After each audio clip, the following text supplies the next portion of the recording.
બનાસકાંઠા જિલ્લાના ભાભરના વાવ રોડ પર દબાણોનું નગરપાલિકાના અધિકારીઓ દ્વારા સર્વે હાથ ધરાયો હતો। બનાસકાંઠા જિલ્લાના ભાભરમાં વાવ રોડ પર દબાણોનું નગરપાલિકા અધિકારીઓ દ્વારા સર્વે હાથ ધરાયું। બનાસકાંઠા જિલ્લાના ભાભરમાં અત્યારે દબાણનો મુદ્દો ટોક ઓફ ધ ટાઉન બન્યો છે। 6 સપ્ટેમ્બરના રોજ શહેરના મધ્યમાંથી પસાર થતા મેઇન હાઈવે પર ન્યૂ એપીએમસીથી ગાય સર્કલ રાધનપુર 3 રસ્તા સુધીના દબાણો હટાવ્યા બાદ હવે શહેરના હાર્દ સમાન વિસ્તાર એવા વાવ રોડ પર આ દબાણો હટાવવા માટે નગરપાલિકા દ્વારા સર્વે કરવામાં આવી રહ્યો છે। મીડિયામાં અહેવાલ બાદ નગરપાલિકાની ટીમ દ્વારા સર્વે હાથ ધરાયો છે, જેમાં મધ્ય બિંદુથી બંને સાઈડના 14 મીટર સુધીના દબાણો હટાવાશે। હવે જોવાનું રહ્યું કે વાવ રોડના આ દબાણો હટશે કે પછી તારીખ પે તારીખ આપશે તેવું લોકમુખે ચર્ચાઈ રહ્યું છે।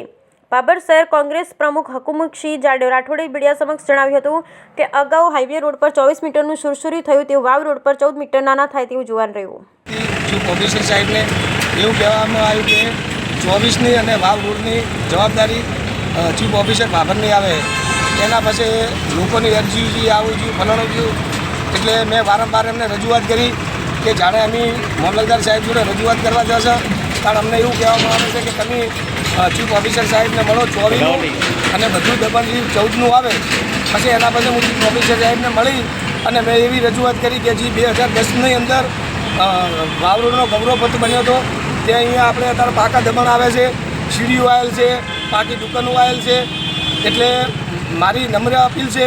કે 18ની અંદર મધ્યમ વર્ગના જે લારી ગલ્લાવાળા અમે તો ફ્રન્ટ સાહેબનું અને મામલતદાર સાહેબનું અને ચીફ ઓફિસર સાહેબનું મૌન રાખી અને 18વાળા જે મધ્યમ વર્ગના જે નાના માણસો હતા એ તો હટી જશે, અને 24નું અંદર અત્યારે ભારતીય જનતા પાર્ટીના દબાણના કારણે એ 24 તોડતા નથી, અને અત્યારે ચીફ ઓફિસરના આદેશથી 24 મીટર ગૌરવપથ વાવ રોડે આવેલ છે, એનું અત્યારે લાલ કલરનો શીરો માર્યો છે, જેમ 24નો શીરો માર્યો એવો ભારતીય જનતા પાર્ટીના દબાણથી 24 તૂટ્યું નથી, પણ હવે 14ની અંદર ગૌરવપથ વાવ રોડે આવે છે એ 24નો આજની તારીખમાં શીરો માર્યો છે। એ ભારતીય જનતા પાર્ટીના આગેવાનું છે, ભારતીય જનતા પાર્ટીના કોર્પોરેટરો છે, જો એ 24નો શીરો માર્યો